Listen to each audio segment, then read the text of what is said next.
જો તમે ટાટની તૈયારી કરી રહ્યા હો તો આ વિડીયો તમારા માટે છે, તો ચેનલને જરૂર સબસ્ક્રાઇબ કરી દેજો. સૌથી પહેલાં આપણા પૂર્વજો પાસેથી મળેલા શારીરિક અને મનોવૈજ્ઞાનિક લક્ષણોના અભ્યાસને શું કહેવામાં આવે છે?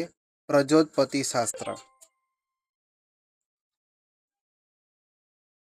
ગર્ભાધાન સમયે રંગસૂત્રોની કેટલી જોડી હોય છે?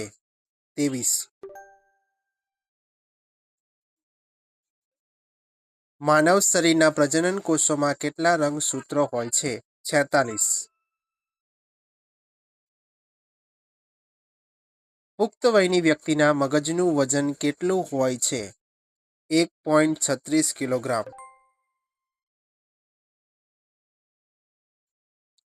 જ્ઞાનેન્દ્રિયોમાંથી આવેલા સાંવેદનિક આ સંકેતોને મગજ સુધી કોણ પહોંચાડે છે?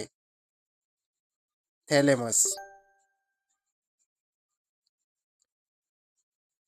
અંતઃસ્ત્રાવી ગ્રંથિઓનું નિયમન કોના દ્વારા થાય છે? હાઇપોથેલેમસ દ્વારા.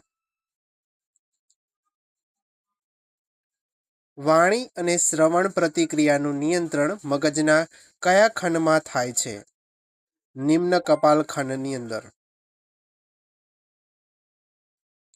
મગજનો કયો ભાગ સ્મૃતિમાં મહત્વનો ભાગ ભજવે છે? હિપ્પોકેમ્પસ. ભયજનક કે કટોકટીનો સામનો કરવામાં કયું તંત્ર મદદરૂપ બને છે? અનુકંપી તંત્ર.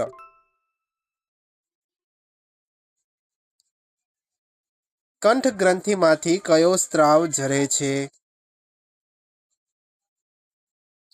થાઇરોક્સિન. માનવીના જનીન તત્વોના સમૂહને શું કહે છે? જીનોટાઇપ.